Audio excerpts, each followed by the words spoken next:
Muy buenos días, mis hermanos. Les saludamos una vez más aquí, hoy 5 de abril, desde la ciudad de Toronto. Y en esta mañana queremos una vez más compartir con ustedes la palabra del Señor. Y esta semana ya empezaron a salir algunas de las estadísticas de China con respecto al impacto que ha causado la epidemia del coronavirus, y más específicamente en la ciudad de Wuhan. Algunas de estas estadísticas señalan el impacto económico que esta epidemia ha tenido sobre la ciudad. También algunos impactos y unas estadísticas interesantes es acerca de cómo el medio ambiente se ha visto recuperado porque no ha habido tanta gente ni las industrias. Pero de todas las estadísticas que salieron hay una que me llamó poderosamente la atención, y es que ahora que ya salieron de la cuarentena se han incrementado los números de solicitud de divorcio, y pues eso es una señal de que la cuarentena no les sentó a muchos muy bien, que digamos. Y también esta semana aquí en la ciudad de Toronto salió una estadística de que se han aumentado los casos de violencia familiar en un 22%, debido también como consecuencia a el confinamiento que estamos teniendo en estos días de cuarentena. Así que no sabemos, mis hermanos, cuánto tiempo más tendremos que estar confinados a nuestros hogares, guardados, pero lo cierto es que esta situación de estar bajo un techo y cuatro paredes con nuestra familia está produciendo ciertas tensiones que no nos están guiando por un buen camino. Los casos de violencia y los de divorcio, muy seguramente, si seguimos así, van a aumentar. Yo espero también que en 9 meses el número de bebés también haya aumentado, por lo menos. Ese sería un índice positivo dentro de las estadísticas. Y si seguimos nosotros a este ritmo, por estar en cuarentena, no solo vamos a perder recursos financieros, no solo vamos a perder la salud, sino que también podríamos estar exponiéndonos a perder nuestra relación familiar, nuestras familias. Y eso será importante que nosotros meditemos, porque nosotros creo que es oportuno en este momento, que tenemos que estar forzados en nuestros hogares a que entre esposos y esposas, o con los hijos, o con cualquiera otro de los familiares que en este momento estemos en casa, sería bueno que tomáramos un tiempo para tratar de resolver todos aquellos problemas que hemos dejado pospuestos allí en el cajón del olvido, para que podamos ponernos a paz, para que podamos utilizar estos conflictos como una manera para reconciliarnos, para redimir y restablecer la armonía familiar. Si nosotros seguimos aplicando la ley del código de Hammurabi, aquella ley que dice ojo por ojo y diente por diente, pues al terminar la cuarentena estaremos ciegos y sin dientes, y muy seguramente hasta sin cabello. Así que, mis hermanos, es necesario que nosotros como cristianos sabemos lo esencial que es el perdón.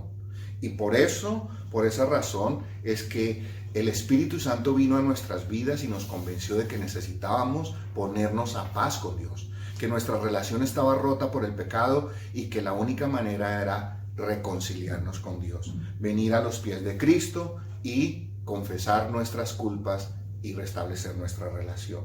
Así que, mi hermano, a nosotros los cristianos con mucha frecuencia se nos suele olvidar el profundo poder que tiene el perdón, y nosotros no podemos olvidar por un instante que fuimos perdonados, que fuimos restablecidos a la comunión. Pero no solo eso, que por razón de que fuimos perdonados, también tenemos que perdonar. Así que no se nos olvide, mis hermanos, que el perdón es esencial para nosotros en nuestra vida. Recuerde que lo hemos recibido de parte de Dios, lo hemos recibido por gracia, y debemos manifestárselo a otros, a nuestros seres amados y a nuestro prójimo. Así que, si mal no recuerdan, hace 8 días iniciamos, o les mencioné que quería iniciar una serie de sermones sobre la expresión bíblica que hay especialmente en el Nuevo Testamento, unos a otros. Y la semana pasada pues vimos la de orar unos por otros. Bueno, hoy veremos otra de esas maravillosas frases, unos por otros, pero que también, así como orar unos por otros es una responsabilidad, la que vamos a ver hoy, de perdonarnos unos a otros, también es una responsabilidad del creyente. Así que lo invito a que abra su Biblia en la carta del apóstol Pablo a los Efesios, capítulo 4, verso 32. De ese verso vamos a sacar en esta mañana la enseñanza para nosotros. Y es una exhortación a que nos perdonemos mutuamente. Y quiero que veamos cuál es la actitud que debemos tener los unos para con nosotros. Y especialmente ahora bajo estas condiciones que estamos viviendo. Y como les mencionaba hace un momento, el perdón es esencial en nuestra vida. Y quiero mencionarles en esta mañana por lo menos 3 elementos que el perdón es. El perdón es una promesa, el perdón es una decisión y el perdón es una condición. Así que vamos a estar hablando de esos 3 elementos en el sermón de esta mañana y quiero que esté muy atento a lo que vamos a ir diciendo con cada uno de ellos. Así que si ya abrieron su Biblia, permítanme leer el pasaje que vamos a tomar en esta mañana. Y el pasaje dice específicamente así: antes, sed benignos unos con otros, misericordiosos, perdonándonos unos a otros, como Dios también os perdonó a vosotros en Cristo. Así que, mis hermanos, el perdón es una promesa. De ahí tenemos que partir. El concepto de perdón como una promesa es fundamental para nosotros. Tenemos que entender, para poder comprender qué fue lo que Dios hizo con nosotros al perdonarlo, es que podamos captar toda la idea de que lo que Dios hizo a través del perdón fue cumplir una promesa que hizo para nosotros como resultado de nuestro pecado. Y si nosotros entendemos ese concepto del perdón como una promesa, entonces podremos empezar a perdonar también a otros. Hay un pasaje que quiero utilizar también en esta mañana, si me permiten, lo voy a leer rápidamente y está en el libro del profeta Jeremías. Y lo quiero utilizar para ilustrar el punto que les quiero hacer de por qué el perdón es una promesa. Dice en Jeremías capítulo 31, el verso 34 más exactamente, dice: y no enseñará más ninguno a su prójimo, ni ninguno a su hermano, diciendo: conoce a Jehová, porque todos me conocerán, desde el más pequeño de ellos hasta el más grande, dice Jehová. Y aquí viene el centro de este pasaje que quiero utilizar: porque perdonaré la maldad de ellos y no me acordaré más de su pecado. Entonces, lo primero que tenemos nosotros que notar en esta mañana, mi hermano, ¿qué significa esta declaración que Dios olvidará nuestro pecado? Sencillamente entender esto nos abre el camino para comprender que perdonar es una promesa y que tiene que ver con olvidar. Pero mire esto, si nosotros asimilamos este proceso y entendemos bíblicamente lo que este pasaje quiere decir, vamos a poder hacerlo de una mejor manera. Cuando en este verso Dios, a través del profeta Jeremías, afirma que Él olvidará, no es en el sentido normal que nosotros lo entendemos de que olvidar es dejar la mente en blanco. No. Olvidar en este pasaje específico es que Dios no va a traer más ese pecado a nuestra relación. No lo va a estar sacando cada vez que nosotros cometemos un pecado. No lo va a traer, no nos lo va a restregar en la cara cada vez. Una vez que Dios perdona, no se olvida ese pecado, pero significa que no lo vuelve a utilizar en nuestra contra. ¿Por qué les estoy diciendo esto, mis hermanos? Porque muchas veces nosotros decimos que hemos perdonado, pero una y otra vez, cuando tenemos una discusión, cuando tenemos una dificultad con nuestros seres amados, con nuestras esposas, con nuestros hijos, ¿qué es lo primero que hacemos? Echamos mano de esa ofensa y la volvemos a traer. Y te acuerdas que, y por ahí sigue el asunto. Entonces, obviamente, eso no es perdón. Eso no es un perdón genuino, porque siempre lo vamos a estar trayendo. Cuando nosotros prometemos perdonar, significa que aunque me lastimaron, me dolió y me acuerdo de la ofensa, ya no la vuelvo a utilizar en un nuevo argumento para restregársela en la cara a las personas con las que me estoy disgustando o peleando, y no lo vuelvo a traer. bajo ninguna circunstancia, porque esa es una promesa. Eso es lo que significa perdón. Y el ejemplo que me viene a la mente en este momento es, supongamos que usted tiene una deuda y usted no la puede pagar y alguien más viene y la paga por usted. La deuda queda completamente cancelada, ya sea con una entidad financiera, con un prestamista o cualquiera que sea. El detalle en ese momento no importa. Usted tenía una deuda y alguien viene y la cancela. ¿Puede el banco, puede la tarjeta de crédito, puede la entidad financiera o el prestamista volver a cobrarle esa deuda? No, porque ya fue cancelada. Eso es el perdón y eso es lo que Dios prometió hacer a través de Cristo Jesús si nosotros confesábamos nuestros pecados y nos arrepentíamos.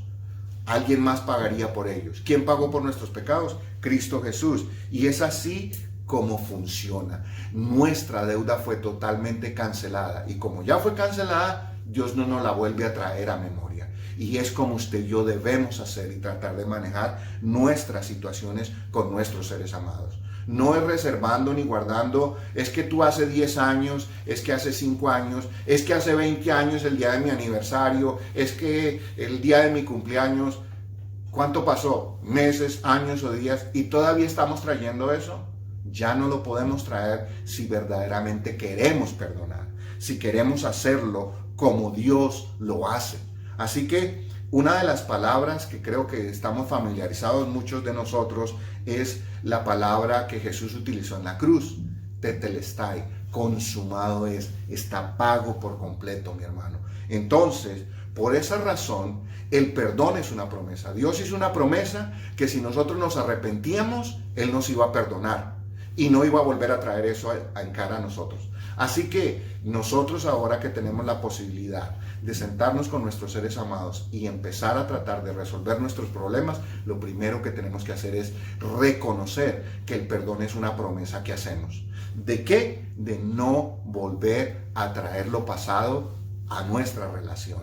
Olvidarlo en esa manera y no utilizarlo como una herramienta para herir, como un puñal para herir más a nuestros seres amados. Así que, mi hermano, yo sé lo que le estoy diciendo, porque a mí también me han lastimado de muchas maneras. Pero cuando alguien lo ofende a usted, no significa que inmediatamente se olvida, como que nos dieron un golpe y sufrimos de amnesia y quedó el cassette en blanco. No. Olvidar por olvidar es no sacar nuevamente eso. Así que cuando usted decide perdonar, usted se hace una promesa y le hace una promesa a la persona que está perdonando. ¿Cuál es esa promesa? Que a pesar de lo doloroso y lo difícil, de lo que le hicieron a usted, usted se compromete a no volverlo a utilizar en contra del que lo ofendió. Llámese madre, padre, esposo, abuelo, quien quiera que sea. Porque si nosotros queremos realmente empezar a disfrutar del perdón, de eso se trata, dar vuelta a la página. Si nosotros queremos buscar y mantener la armonía y la paz con nuestros seres amados, necesitamos entender que el perdón es una promesa que nosotros hacemos. Quiero hacerle una advertencia en este momento, mi hermano. Y esa promesa tiene que ver con algo que llaman el perdón terapéutico. El perdón terapéutico es lo que algunos enseñan, desafortunadamente se enseña también desde los púlpitos y no debería ser, y es que debemos practicar ese tipo de perdón en el que nosotros perdonamos para sentirnos bien, nosotros. Sin importar lo que el otro sienta, nosotros ya perdonamos porque yo me quiero sentir bien. Pues déjeme decirle que ese tipo de perdón no es bíblico, porque el perdón no es... el perdón es la meta suprema de restaurar, no de sentirnos bien, simplemente es reconciliarnos a través del perdón. Así que no simplemente nosotros decimos yo perdoné porque me siento bien, porque entonces en ese caso estoy hablando únicamente de mis sentimientos. Dios no nos perdonó, preste atención a esto, Dios no nos perdonó para que Él se pudiera sentir bien. y se pudiera sentir cómodo y se pudiera sentir tranquilo con su conciencia. Dios nos perdonó para que nosotros pudiéramos restaurar nuestra relación y comunión con Él. Para que nosotros pudiéramos volver a entrar en comunión. Así que Dios espera, de la misma manera que Él nos prometió perdonarnos, que usted y yo prometamos a otros perdonarnos. Así que para nosotros poder experimentar el gozo del perdón es necesario aceptar la promesa que Dios nos hizo a través de Cristo Jesús. Recuerde que todo el que acepta a Cristo Jesús como Señor y Salvador y pide perdón y acepta ese sacrificio, ha sido perdonado, y esa es la promesa de Dios. Así que quiero que continuemos, porque el texto continúa diciendo, perdonándoos unos a otros. Así que el perdón, mi hermano y mi hermana, usted que me escucha, el perdón es una decisión. El perdón es una decisión, no un sentimiento. Cuando Dios vio que el hombre había pecado, vio que tenía la necesidad de ser perdonado. La Biblia nos dice, y para esto tenemos que remontarnos a Génesis capítulo 3, nos dice que cuando el hombre pecó, por primera vez Adán y Eva, el que dio inicio al proceso de redención fue Dios, porque el texto nos dice que Dios buscó al hombre. Y no solo lo buscó, sino que tuvo que sacrificar un animal para cubrir la desnudez del hombre. Todo esto es un simbolismo acerca de la condición en que el hombre quedó y que había que cubrirlo, pero que alguien tendría que pagar por eso. Recordemos que ese es un símbolo de lo que Cristo vendría a ser. Por lo tanto, Dios no solo prometió hacerlo, sino que puso en marcha el plan para hacerlo. Desde aquel momento, desde Génesis 3, ya fue puesto en marcha el proceso de la salvación. Entonces, el perdón es una decisión, no es un sentimiento. Así que recordemos esto, Dios tomó la iniciativa para perdonarlo a usted y para perdonarme a mí. No es, mi hermano, que nosotros nos levantamos una mañana y buenamente buscamos a Dios. Es que Dios nos ha buscado a nosotros primero. Su Espíritu Santo ha trabajado en nuestro corazón y nos convence de que somos pecadores y nos convence de que tenemos la necesidad de un Redentor, que es Cristo Jesús. Así que Dios tomó la iniciativa porque el hombre no podría por ningún medio ponerse a paz para con Dios. Recuerde lo que la Biblia dice, no hay otro nombre bajo el cielo dado a los hombres en que pueda haber salvación o podamos ser salvos. Así que, para ilustrar este punto de que el perdón es una decisión y no una emoción o un sentimiento, déjeme hacerle algunas preguntas en esta mañana y así ilustramos este punto. Si usted solo fuera a trabajar el día que usted siente ganas de ir a trabajar, ¿cuántos días cree que usted iría al año a trabajar? ¿Cuántos lunes preferiría quedarse en casa? ¿Cierto? Así que serían muy pocos los días para muchos de los que tienen que trabajar. ¿Ha tenido alguna vez que trabajar algún día que usted no tenía ni la más mínima gana de ir a su trabajo? ¿Por qué lo ha hecho? ¿Por qué ha tenido que ir? Si usted no sentía ganas, pero le ha tocado ir, ¿cierto? ¿Por qué? Porque hay gente que depende de usted, su familia depende de que usted tenga o no tenga ganas, usted debe ir a trabajar. Ese es el punto que quiero utilizar en esta mañana para ilustrar lo mismo con el perdón.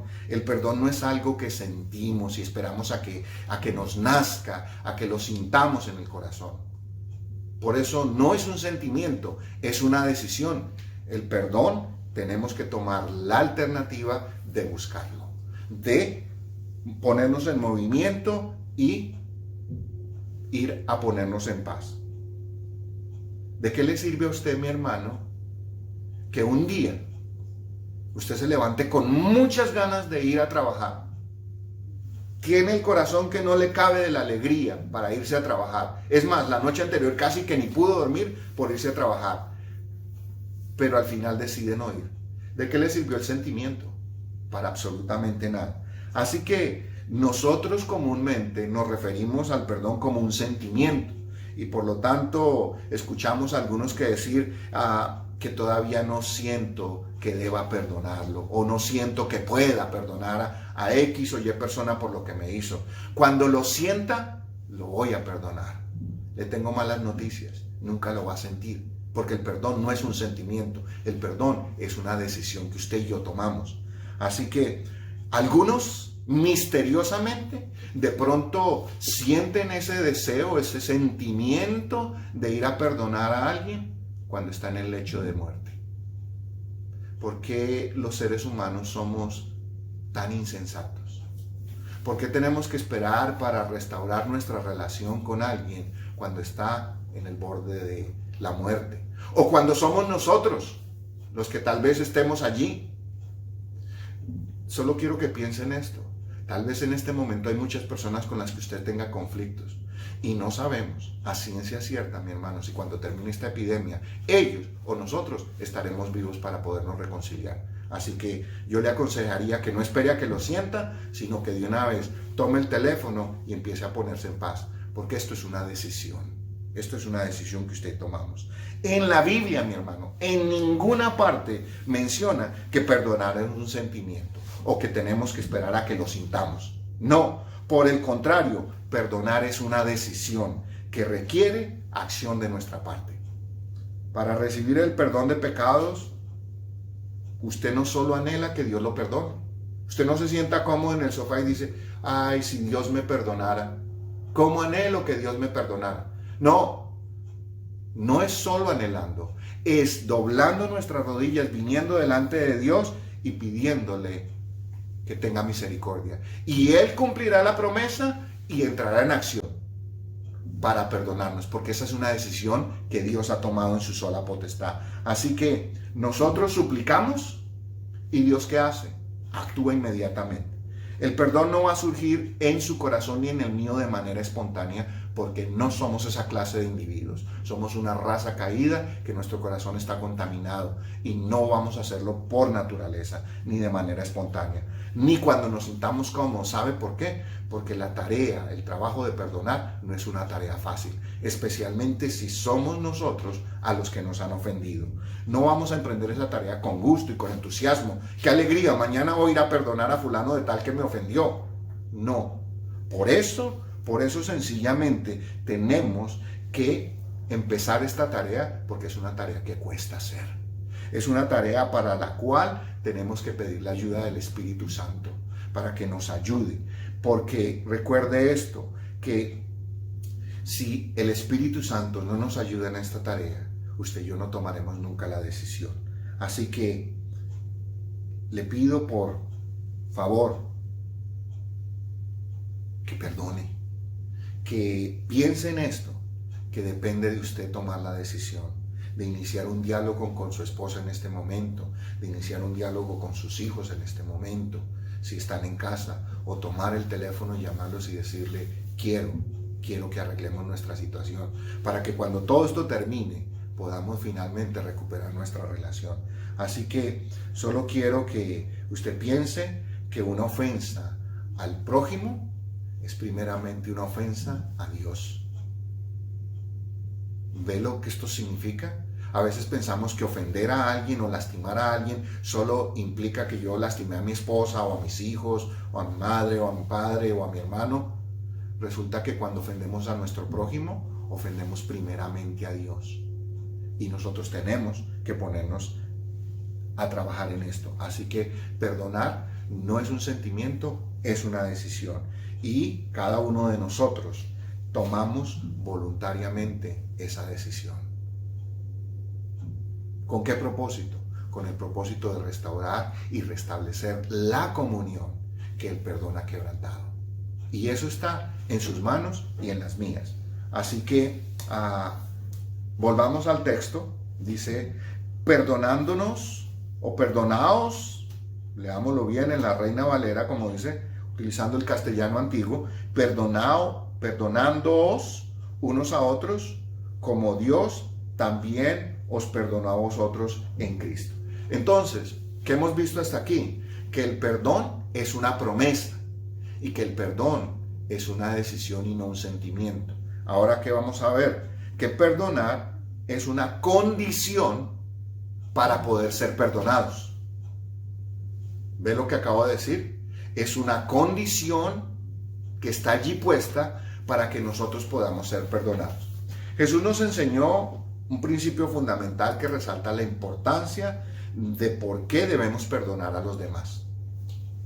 El asunto adquiere una connotación muy profunda y es que el perdón que nuestro Padre nos otorga a nosotros conlleva esa condición. Si queremos ser perdonados por parte de nuestro Padre Celestial, nosotros tenemos que perdonar a los que nos ofenden. Es la condición establecida.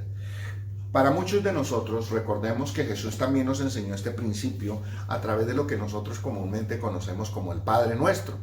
Y ya sea que lo repitamos literalmente o que sigamos sus principios, recuerde que hay una parte central en la oración del Padre Nuestro, que dice: perdónanos nuestras deudas como nosotros también perdonamos a nuestros deudores. Quiero recordarle, mi hermano, que la palabra allí, deuda, en el original es pecado. Así que lo que dice literalmente es: perdona nuestros pecados, así como nosotros perdonamos los pecados de los que nos ofenden a nosotros. El perdón es el corazón de nuestra relación con Dios y el prójimo. Lo que está en el centro de nuestra relación con Dios es el perdón. Y los creyentes nos movemos en dos dimensiones. Y quiero utilizar esta expresión para que sea un poco más gráfico. Nos movemos en dos direcciones. Una dirección vertical y una horizontal. Podemos utilizar la cruz para recordarnos de esto, como una manera pedagógica de recordar que nosotros nos movemos en dos dimensiones. Una dimensión vertical y una horizontal. La vertical, ¿qué quiere decir? Mi relación con Dios. Es mi relación con Dios. Viene de arriba hacia abajo.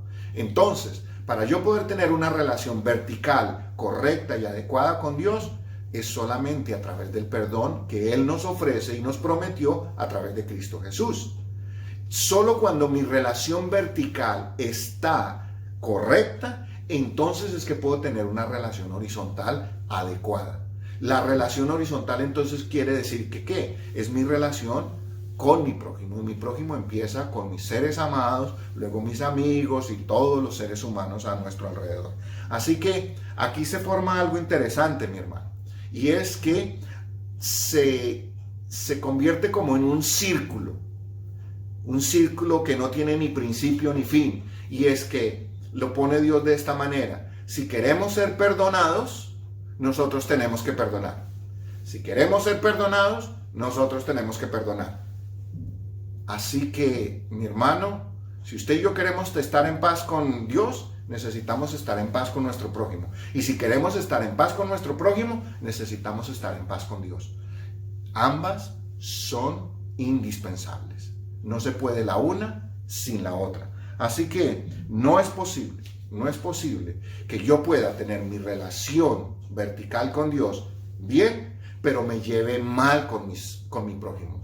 No hay tal cosa, porque entonces mi relación con Dios tampoco está bien. Y eso tenemos que tenerlo claro. Así que, por eso, esa condición, ¿quién la puso? Esa condición la puso Dios.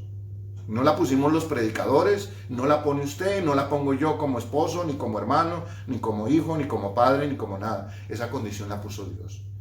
Si ustedes quieren ser perdonados, necesitan perdonar.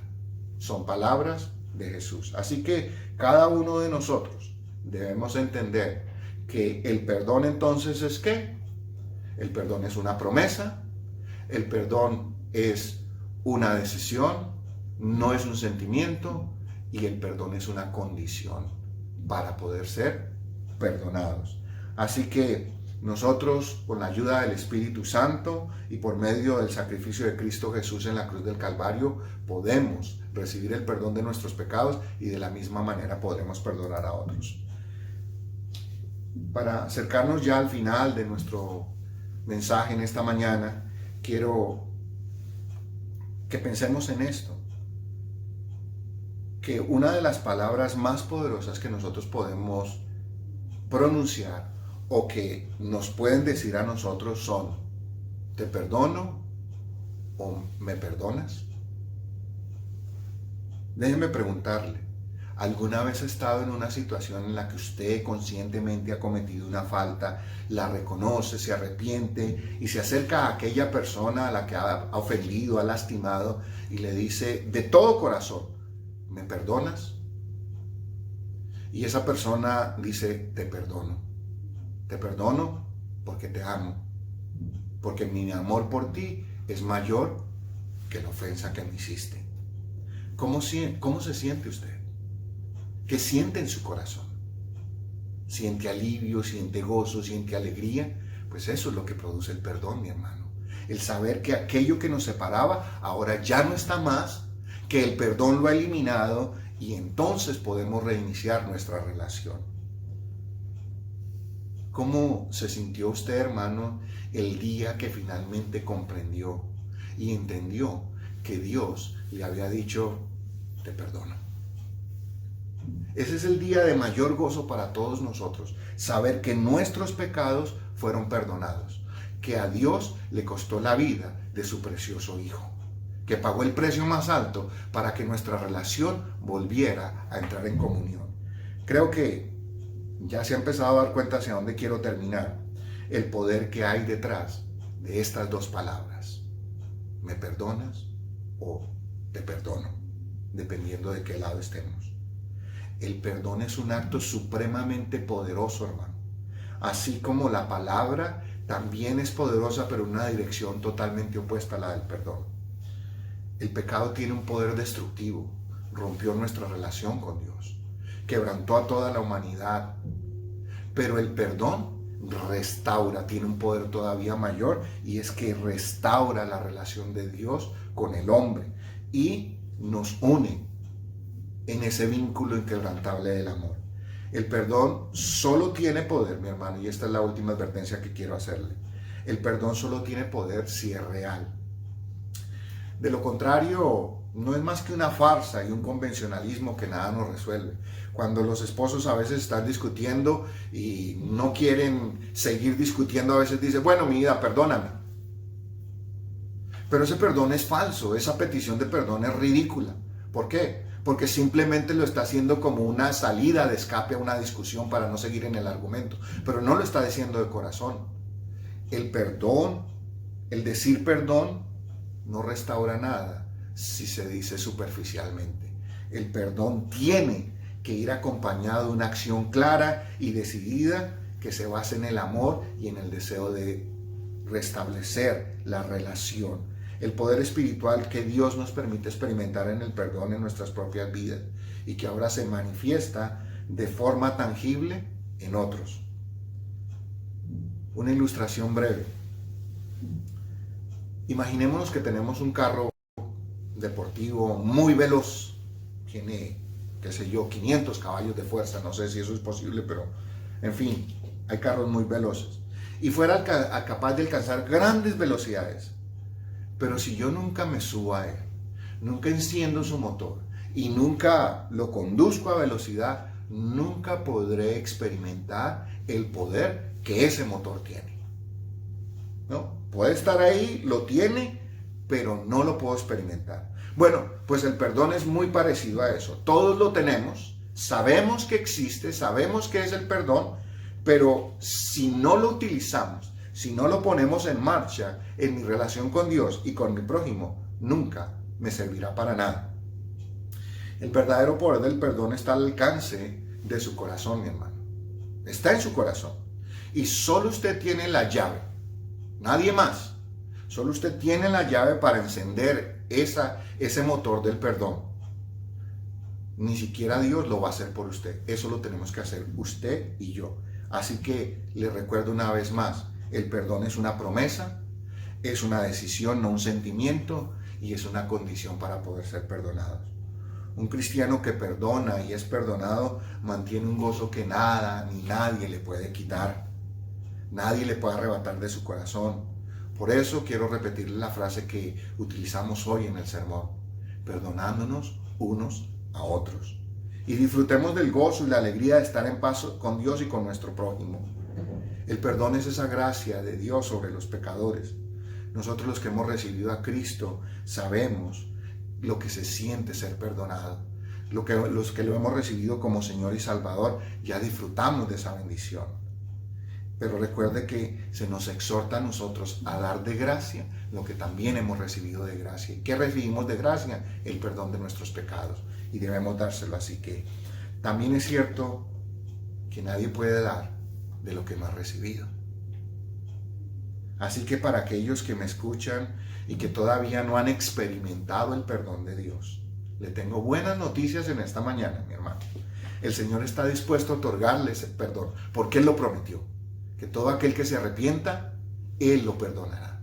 Así que en este momento les voy a pedir a todos ustedes que me ven, que me escuchan, les voy a pedir que ahí donde están inclinen su rostro. Y los que ya tenemos a Cristo no necesitamos hacer esta oración o no necesitamos hacer esto porque ya tenemos a Cristo. Pero si usted nunca lo ha recibido, hoy le voy a pedir que en su corazón haga esta breve oración conmigo. Es muy sencilla, pero hágala de corazón, no de labios. Simplemente y dígale al Señor en sus propias palabras: Señor, te pido que perdones mis pecados y que me hagas un hijo tuyo. Entra en mi corazón y mi vida, y ahora que perdonas mis pecados, ayúdame a perdonar a los que me ofenden, porque quiero estar en comunión contigo y con mi prójimo. Si usted hizo esta oración de corazón, ahora Dios empezará a trabajar y a cambiar su vida, y usted lo va a notar. Mi oración por todos ustedes en este momento es que ojalá al terminar esta cuarentena y superar esta crisis, porque la vamos a superar con la ayuda de Dios, estoy seguro de eso, espero que nuestras relaciones familiares y en nuestros hogares salgan fortalecidas y no que lleguemos a ser un número en las estadísticas, así como lo están siendo muchas personas en la provincia de Wuhan. Que usted y yo seamos familias que utilizamos este tiempo de crisis que Dios nos ha dado para restablecer nuestros matrimonios, nuestras familias y nuestros hogares. Ahora solo le pido que lo ponga en práctica, lo que acabamos de escuchar. Vuelvo a leerle el verso con el que empezamos en esta tarde, en esta mañana la predicación. Perdonémonos unos a otros como Dios también nos perdonó a nosotros en Cristo Jesús. Amén.